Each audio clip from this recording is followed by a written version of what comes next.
भगवत गीता का 5वां अध्याय कर्म संन्यास योग या कर्म और संन्यास का योग बेहद प्रेरणादायक है। यह अध्याय हमें जीवन में कर्म और त्याग के महत्व को समझाता है और बताता है कि किस तरह कर्म को बिना फल की अपेक्षा के करना चाहिए। इस वीडियो में हम इस अध्याय के महत्वपूर्ण श्लोकों के माध्यम से प्रेरणा लेंगे और समझेंगे कि यह अध्याय हमें क्या सिखाता है। संन्यासः कर्मयोगश्च निःश्रेयस्करावुभौ तयोस्तु कर्म संन्यासात् कर्मयोगो विशिष्यते।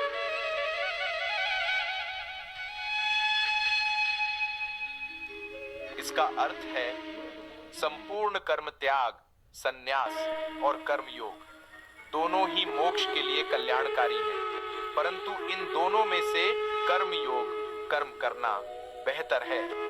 यह श्लोक हमें यह सिखाता है कि कर्म का त्याग करना यानी सिर्फ सांसारिक जीवन से मुंह मोड़ लेना ही सही नहीं है, बल्कि कर्म करते हुए भी ध्यान और भक्ति के साथ अपने कर्तव्यों का पालन करना सबसे श्रेष्ठ है।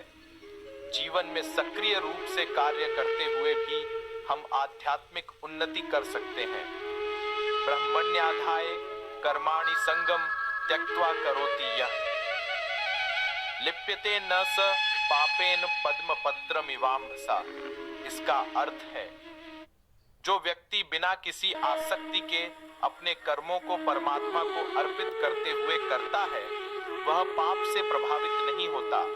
जैसे जल में रहते हुए भी कमल पत्र पर जल का प्रभाव नहीं होता। इस श्लोक में यह बताया गया है कि अगर हम अपने कर्मों को भगवान को समर्पित करते हुए बिना किसी फल की अपेक्षा के करते हैं, तो हमें उन कर्मों का कोई बुरा फल नहीं मिलता। यह हमें मानसिक शांति और जीवन में संतुलन बनाए रखने में मदद करता है। विद्या विनय संपन्ने ब्राह्मणे गविहस्तिनि शुनि चैव श्वपाके च पंडिता समदर्शिनः। इसका अर्थ है जो व्यक्ति ज्ञान और विनम्रता से युक्त है, वह विद्वान ब्राह्मण, गाय, हाथी, कुत्ता और चांडाल, अछूत में समान दृष्टि रखता है। यह श्लोक हमें सिखाता है कि एक सच्चा ज्ञानी सभी जीवों को समान दृष्टि से देखता है। जाति, रंग, रूप, स्थिति आदि के भेदभाव से ऊपर उठकर हर जीव को समानता और सम्मान की दृष्टि से देखना चाहिए। यह हमें अहंकार और पूर्वाग्रह से मुक्त होकर सबके साथ समान व्यवहार करने की प्रेरणा देता है। ये ही संस्पर्शजा भोगा दुःखयोनय एवते आद्यन्तवन्तः कौन्तेय न तेषु रमते बुधः।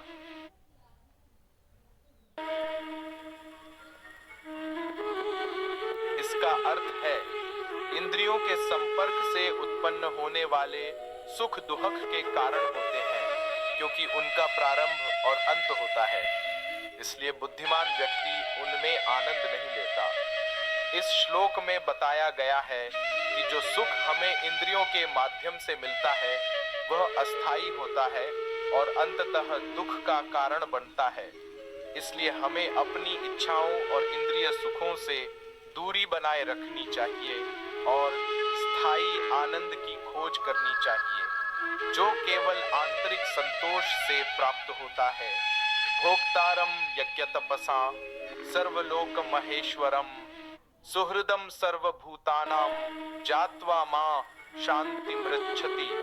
इसका अर्थ है जो व्यक्ति मुझे भगवान, यज्ञों और तपों का भोक्ता, संपूर्ण लोकों का स्वामी और सभी प्राणियों का सच्चा मित्र जानकर मेरी शरण में आता है, वह परम शांति प्राप्त करता है। यह श्लोक हमें बताता है कि यदि हम भगवान को सर्वशक्तिमान, सभी यज्ञों और तपों का मुख्य अधिकारी और सभी प्राणियों का शुभ चिंतक मानकर उनकी शरण में जाते हैं, तो हमें जीवन में सच्ची शांति और आनंद की प्राप्ति होती है। यह विश्वास और समर्पण हमें जीवन के हर तनाव और संघर्ष से मुक्त करता है। श्रीमद् भगवत गीता का 5वां अध्याय कर्म और संन्यास का योग है। इस अध्याय के श्लोक हमें प्रेरित करते हैं कि हम अपने जीवन में कर्म करते हुए भी परमात्मा के प्रति समर्पित रहें, बिना किसी आसक्ति के अपने कर्तव्यों का पालन करें, सभी जीवों को समान दृष्टि से देखें, इंद्रिय सुखों से दूरी बनाए रखें और भगवान की शरण में जाकर परम शांति की प्राप्ति करें। यह अध्याय हमें जीवन में सही मार्ग पर चलने और आध्यात्मिक उन्नति की ओर प्रेरित करता है। धन्यवाद।